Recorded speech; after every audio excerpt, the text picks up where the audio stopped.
Hi, I'm Tim. Welcome to Watchbox, and thanks for logging on. If you love this watch, email me, tmosso at thewatchbox.com. It's in the description below.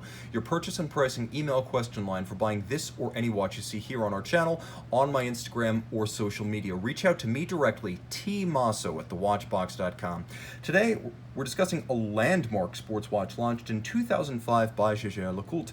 This is the Master Compressor Chronograph, 41.5 millimeters in stainless steel. This was the first ever in-house automatic winding chronograph from Jaeger-LeCoultre. The timepiece, 41.5 millimeters in diameter and a reasonably svelte 13.7 millimeters thick. It's like an Omega Seamaster Diver 300 meter in that regard.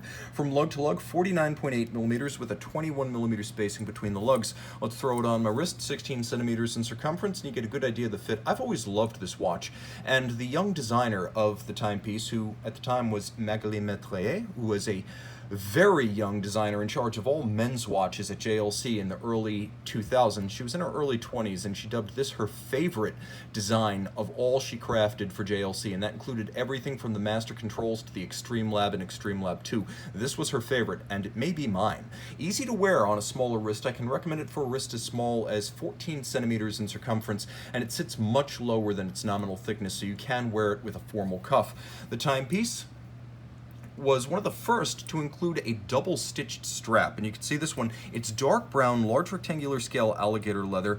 It has a semi-gloss finish. As you can see, it also includes a folded edge, and on the underside you can see it's a more natural calfskin. It features a full stainless steel deployant clasp, which, as you can see, is both polished and media blasted for a nice effect of contrast. Now roll into the case itself. It is simple. This case was used on everything from the minute repeaters to the Master Controls. So it's a good, strong, simple, and versatile look. It could be a sports watch, it could be a dress watch, and indeed it was. There's a little bit of a transitional bevel molded into the lug profile. The case is sheer and polished, and the bezel is stepped in ever so slightly to add some definition to the case flank. The lugs themselves are narrow when viewed in a head-on profile, but when viewed from the side, they have a little bit more of a strength and a presence. Rolling around to the compressor crowns, easily the most distinctive part of the watch. They are both distinctive and brilliant, as you get 100 meters of water resistant with this watch, and note, it's color-coded. White, you're tight. Red, you're dead. And locking and unlocking the crown is that simple. Also, because you're only decompressing and compressing a toroidal seal, you're not threading a stem assembly through the seal, so it is something that lasts longer in between services. You don't wear down that seal in the process of using the crown. Now, the chronograph pushers, they require only a quarter turn to activate. Note, because it is color-coded, it's hard to jump into the water with the red flashing. You know to secure your crown and lock it down. Let's take a look at the chronograph in action. It's both vertical clutch and a column wheel. The vertical clutch means it starts without any jump to the seconds hand. A lateral clutch will jump, and because it's a vertical clutch, you can just leave it running full-time if you prefer to have center seconds along with your minutes and hours. The dial was described as distinctly French-Swiss, which makes sense given the Valet de Jeu origins of this watch. However, the entire line does pay deference to the Polaris 68, and if you look carefully, you can see some font elements in the design of the numerals as well as the shape of the indices that does recall the Polaris 68. An interesting array of features. You have a Rayhawk outboard that slopes down and features a tachymeter scale for gauging the speed of an object between 2 points, such as a standing kilometer or a standing mile. You have a indication, jumping by the way, of chronograph minutes, and you have a rotating chronograph hours disc. There is a date down at 6 o'clock. The watch features both hacking and a quick set.